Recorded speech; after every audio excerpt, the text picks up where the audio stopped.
For more than a decade, Ukraine has waged a global propaganda war to portray itself as a defiant young democracy defending itself against Russian aggression.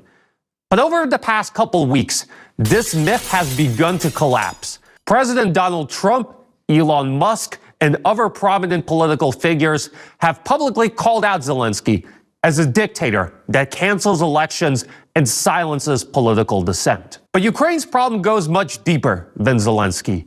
Since the US-backed color revolution in 2014, Ukraine has become a totalitarian state that not only bans political opposition, but also tortures and kills its members. This is the New Rules podcast, and I'm your host, Dimitri Simes Jr.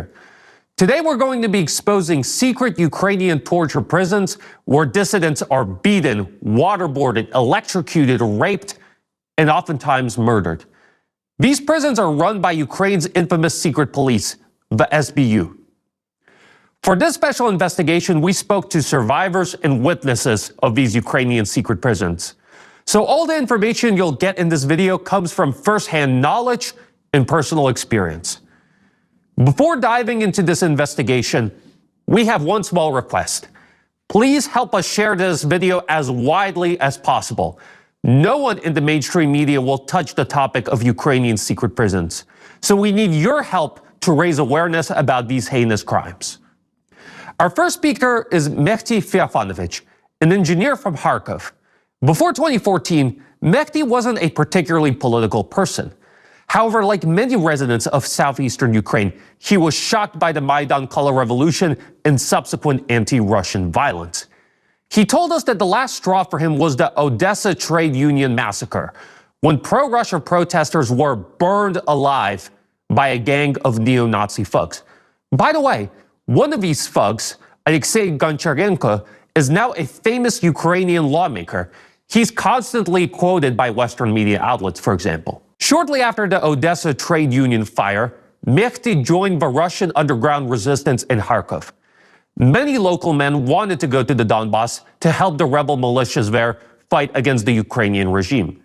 Mehdi's job was to help coordinate the logistics of that. However, the Ukrainian secret police were closely monitoring him. In August 2017, Mehdi was arrested by SBU agents and sentenced to 12 years in prison. Mehdi at the time of his arrest was 83 years old, so the SBU wanted to put him in jail until he was 95 years old. Thankfully, he was released at a much earlier date thanks to a prisoner exchange. Let's listen to what Mehdi had to say about his time in SBU prison. Extremely elaborate forms of torture were used there against me specifically. Everyone was brutally beaten. I provided you with the testimony of one person who ended up in our cell, and I took down his testimony, so to speak. What is this? This is the testimony. And what I'm about to tell you is from a man with whom I spent a year and a half in the same cell on the neighboring bunk. His last name is Zverev. He was born in 1955. This year he'll turn 70. He is a professional first responder from the Ministry of Emergency Situations, MCHS. When he was brought into our cell and undressed, we initially thought he was a hardened criminal. His entire torso was blue. We assumed they were tattoos at first, but they weren't. They were bruises from beatings. He was picked up in the Kharkov region in Balaklia, and they started beating him immediately. They would punch and kick him and beat him with sticks, truncheons, and rubber hoses, just mercilessly. When he would lose consciousness, they would splash water on him so he'd regain consciousness. And this would go on, sometimes for days. You know, I don't judge anyone. People who are being beaten, to end this torment, they'd start talking. But even in this vile Bandera-run Ukraine, only testimonies given in court under protocol are taken into account. If it all happened outside of court, it is disregarded. That is, they consider it, but they cannot put it on record. They really want to look legitimate, as if they're upholding those so-called European values. He told us that he was captured and beaten. They pulverized him. Well, I already mentioned that they kicked and punched him, while striking him with sticks, whatever they could find. They'd perform what is called the swallow technique. This is when they tie a person's hands and feet from behind, pull them together, and then start beating them. But they also have another form of torture. They would sentence a person, they would read out a death sentence, then put a bag over his head and take him somewhere into the woods. The person has no idea where they are being taken. Then they would read the sentence again and start firing shots near their head. This man, Kolya Zverev, didn't break, even though they took him out to be shot numerous times. And they have another method of torture. Prisoners who survived told me about it, and I know it well, as I have studied both the environment and the effects of various factors on the human body. I know that the threshold for noise that a person can endure without severe consequences is 65 decibels. But here's what they do. They take a person. In every cell, the outer door is solid metal, while the inner one is barred. They tape the person to that inner barred door with duct tape without any support for their legs. Their hands and feet are subsequently bound. Then they put a helmet on them and blast noise at 100 to 120 decibels. It's unbearable torture. People lose consciousness. Some simply die because it is impossible to endure. Prisoners told me they were subjected to this kind of torture in Ukraine. I have seen a lot of things in my life, believe me. I am someone who is well prepared. But to this day, I cannot sit down at a computer and describe what they did to women and girls. It's impossible, do you understand? They are not human beings. These are not human beings. One of the most shocking revelations that Mehdi told us was about the collusion between Ukrainian SBU and Western NGOs. You know, the same human rights groups that are constantly cited by mainstream media about the situation in Ukraine. As it turns out, these groups are total assets of Ukrainian intelligence. But we'll let Mehdi tell you about that in greater detail. Pardon me, but Europe believes they are in the right. There is an organization in Europe called Human Rights Watch. It is based in Switzerland. I knew their address. I didn't just write to them, you see. I'll tell you this. I was identifying enemies. Representatives from this Human Rights Watch brought me in to talk to them. The head of the team, Vykintas Ladekis, a Lithuanian whose name I still remember, began asking me the same questions the SBU had posed to me the previous 2 days. I looked him in the eye and replied, "I don't want to talk to you. Please take me back to my cell." He asked, "Why?" I told him, "I don't want to talk to you." They took me back to my cell. I sat down and immediately wrote a message to Human Rights Watch. "Your representative, Vykintas Ladekis, head of the Kharkov group, is working for the SBU. He is not defending human rights, which, according to your own charter, is your duty." I sent the message to their office in Geneva, officially submitting it to the operational unit and to lawyers. I must emphasize this. Prisons have leaks. There are always ways to get in and out. The inmates who were behind bars with me only recognized me. Why? Because I didn't present myself as a spy, despite the accusations against me. They told me, "Hey, old-timer, if you need anything sent out, just give it to us, and we'll get it out there." Everything was sent through 3 channels, officially through lawyers and through prison mail. It reached its destination. Vykintas Ladekis was removed about a month later. Good. And there were a few more like him. Probably the most elaborate Ukrainian torture center was based in Mariupol. That's where many political prisoners in the Donbass were held. Now, the mainstream media has done everything it can to ignore this story. Instead, they've sought to make Mariupol a symbol of Ukrainian resistance. But in reality, Mariupol was an occupied city from 2014 to 2022. Following the Maidan coup, there was a large popular movement in Mariupol that fought back against the Ukrainian government's efforts to erase their Russian heritage. In response, the Ukrainian government sent tanks in the neo-Nazi Azov battalion to crush peaceful protests. And to consolidate the reign of terror, they reopened old KGB prisons, as well as some new ones. We spoke to Olga Siletskaya, a former leader of the Mariupol resistance who spent 4 months in Ukrainian captivity. Here's what she had to say. When I was detained, it was almost in the center of the city. They took me to a gypsy settlement on the outskirts of the city and staged a mock execution. After that, they took me to the Mariupol airport, which was called the library. There, they used torture, suffocation, and waterboarding. They asked various questions. Did I know anyone from the militia, and where were the caches in Mariupol located? How could anyone get into the catacombs? I stayed there for about a day. I was kept in a freezer room. Thank God, it was turned off at that time. It was a small room. The lighting was on at the time. I remember the setting. I recall everything that was there. There were scratches on the wall. It was clear that prior to my arrival, they had kept prisoners there who tried to mark the days of their stay in this room. And there were quite a few of these marks. Later, I was transferred to the basements of the SBU, Ukrainian intelligence. By that time, a case had already been fabricated against me that I was supposedly coming from Berdyansk with ammo in my bag, and I was supposed to meet a contact. Allegedly, I had a technical passport for a cash-in-transit vehicle from private bank, and this became the reason for my arrest. Although in reality, everything happened quite differently. I was in the SBU basements for 3 days. There were a huge number of people, maybe about 30, maybe even a little more. Everyone was sitting on a cold concrete floor, both men and women. Most of them had signs of torture, bruises on their bodies. Some had large plastic bags tied around their heads, tape around their eyes, and plastic zip ties on their hands. Moving, talking, or even shifting was strictly prohibited. We were guarded by Azov battalion combatants. We were only allowed to go to the bathroom. We could drink water only from a wash basin. During those 3 days, I was taken for interrogations. The interrogations were harsh. In one of the rooms, I was beaten very badly and ended up with a broken rib.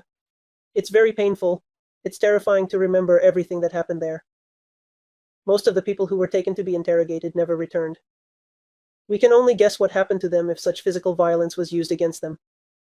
I was held captive for 120 days. I was periodically taken for interrogations. The place of detention was the Kamensk Pre-Trial Detention Center. During these 4 months, torture was employed, including electric shock. Later, I learned that they would take me to the SBU basements in Mariupol where the electric shock device was. The same place had a rack, and after the city's liberation, when we got into the basement, we saw traces of blood. This electric shocker device used for torture and the rack were there. The entire torture episode was conducted with a sack over my head. I couldn't see where they were taking me. I only sensed the electrodes on my body. Wet rags were then placed on me, and they hooked up a machine. Then something ran through my body. It was extremely painful. My body twisted in agony. It was horrible. They also practiced adding something to a liquid, such as coffee or tea, and when they offered it, they would add a substance that made people more talkative, more willing to talk. The bulk of the torture happened in places like the library. There were several of them in Mariupol, and they were all called libraries, where detainees were brought from the SBU. These places seemed to function below the legal radar, but all the despicable covert work was done by the volunteer battalions. Specifically, in Mariupol, it was the Azov battalion that tortured people to make them more cooperative, so they would implicate themselves and others, such as fellow militia members or those involved in organizing the referendum. Some were at checkpoints, and for some reason they ended up in these situations. This is what happened in Mariupol. There were many such secret prisons in Ukraine. At that time, we were aware of prisons located in Kramatorsk, Pokrovsk, and Kharkov, as well as several others in western Ukraine. In essence, many large cities house these secret facilities where individuals deemed inconvenient to the Kyiv government, those who opposed the regime, were subjected to torture. This included people who wore the St. George ribbon, supported Russia, or had Russian contacts on their phones, as well as those who had communicated with relatives or friends living in Russia, Another survivor of the secret prisons in Mariupol is Father Feofan, an Orthodox priest who served at a monastery near the city of Ugledar. Following the start of the Donbas War, Feofan began trying to help save civilians from Ukrainian troops. In particular, he alerted civilians about the movement of Ukrainian artillery. In 2015, Feofan was arrested by the SBU and transferred to Mariupol. There, he endured over a month of brutal torture. Well, when anyone is carted off for torture, they're tortured in the shooting range of this SBU in this temporary facility. The shooting range is a cold, long room, a basement. There is a barrier where the shooters stand and targets with a bullet trap.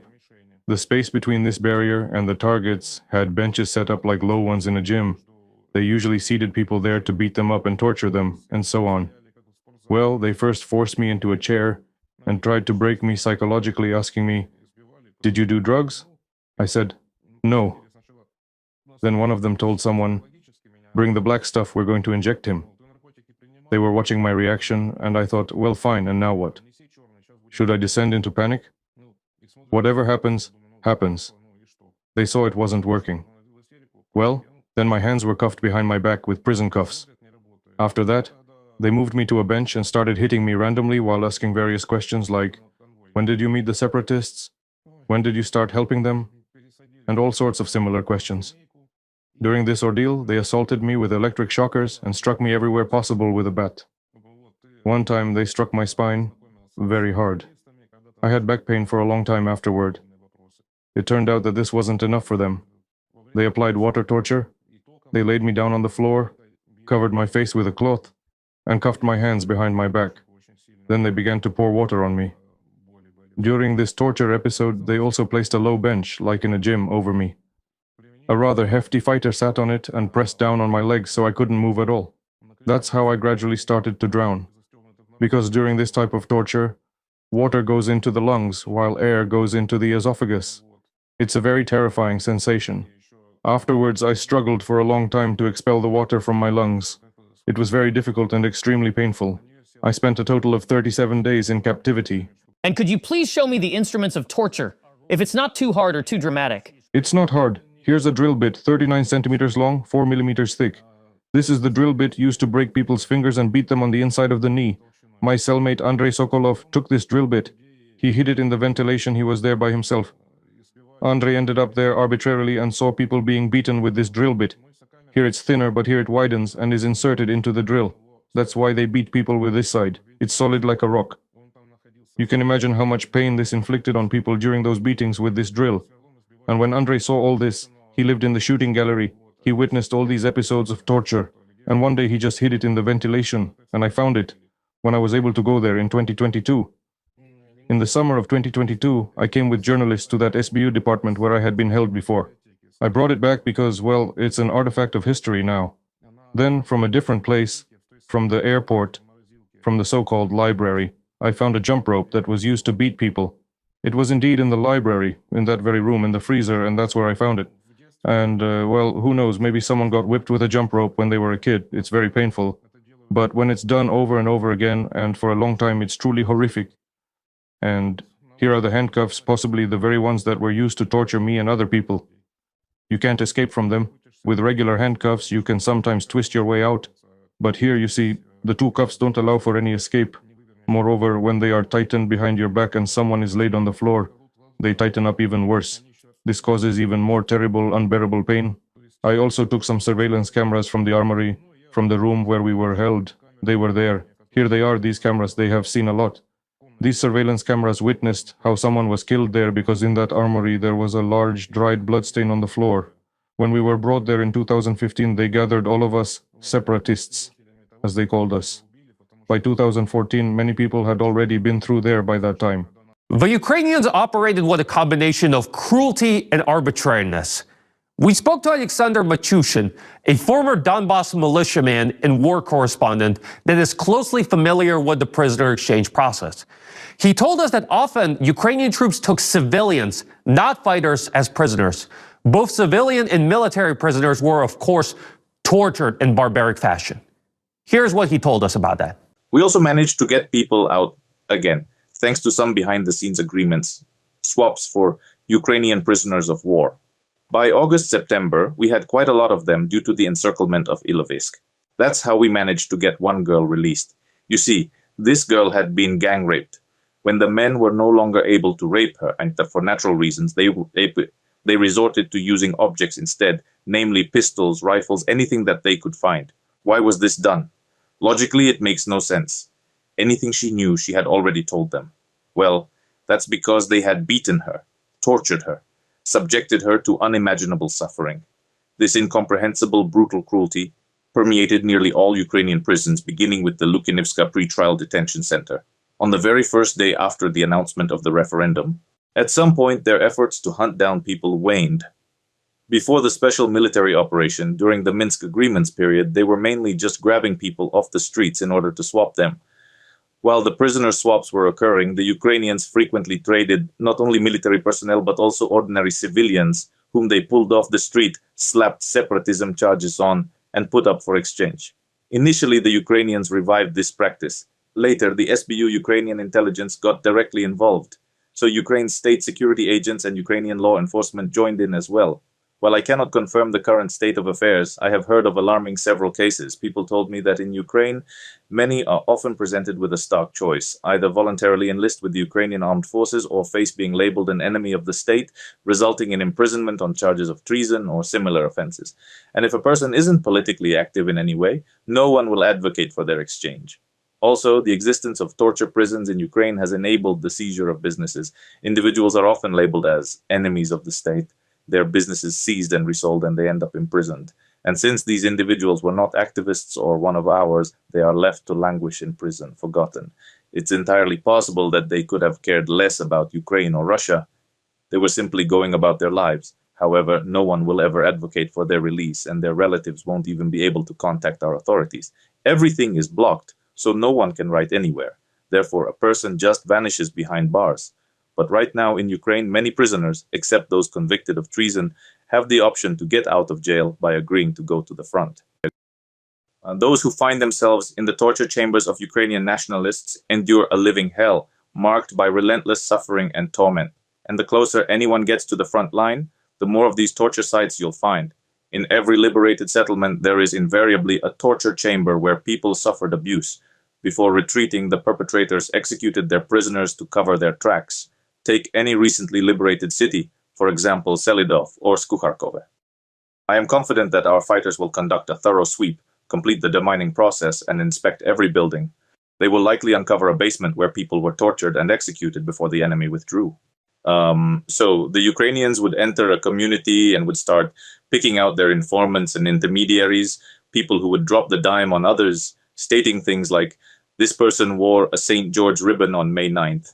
And these individuals organized the referendum. That referendum took place across the Donetsk People's Republic, including in Krasnoarmysk, now Pokrovsk. The referendum ended on May 11th, the same day Ukrainian volunteer battalions entered Donbass. Locals would say, these individuals organized the referendum, attended rallies, and wore St. George ribbons. This is how the Ukrainians compiled their database. They rounded up these individuals and imprisoned them. That scene in the film Sunburn, where a guy sits in a cage at a Ukrainian volunteer battalion base, his legs broken from torture, all because he wore a St. George ribbon. That's not fiction. It happened many times. The horrors I saw in 2014, liberating settlements. The mind blocks out memories like that. I don't even want to talk about it. The sheer brutality was beyond comprehension. They targeted civilians first. Soldiers only ended up captured later, if they were surrounded or if they surrendered out of fear or injury. Yes, there were captured soldiers among our ranks. Some were shell-shocked, some gave up because they saw no point in fighting, some were just scared. It happened. People went to war without realizing what war really was, and they found themselves in captivity. But the Ukrainians primarily built their prisoner exchange pool from civilians, and not everyone among them necessarily supported the Donetsk People's Republic DPR. A local informant working for the Ukrainians might have just been settling personal scores. Someone could have been framed. Once arrested, that person would be sent off to be brutalized. Under torture, they'd say anything to make it stop. They'd admit to supporting the referendum, to personally knowing Putin, to whatever was needed. That's how it worked. Many completely innocent people who never even supported the DPR ended up in those torture chambers because informants exploited the system to settle personal vendettas.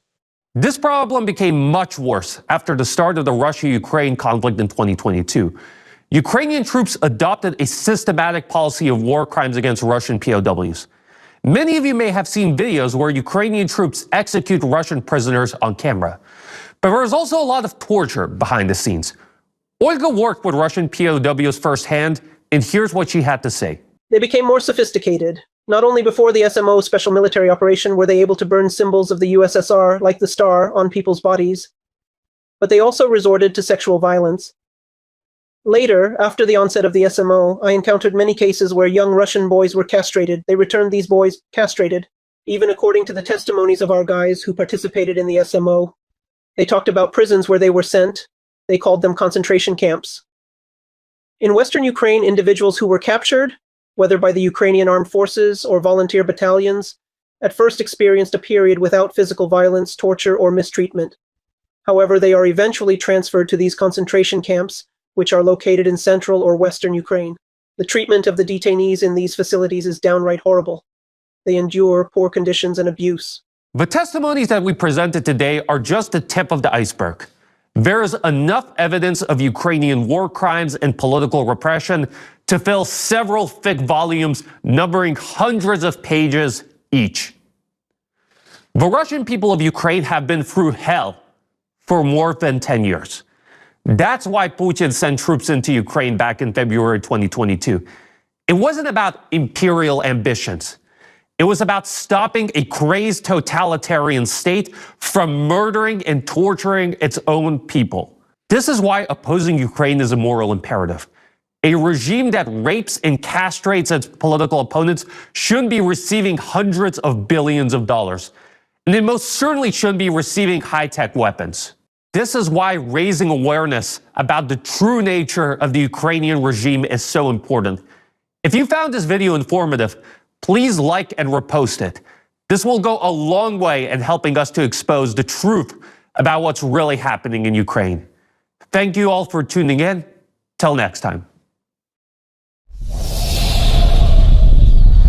Thank you.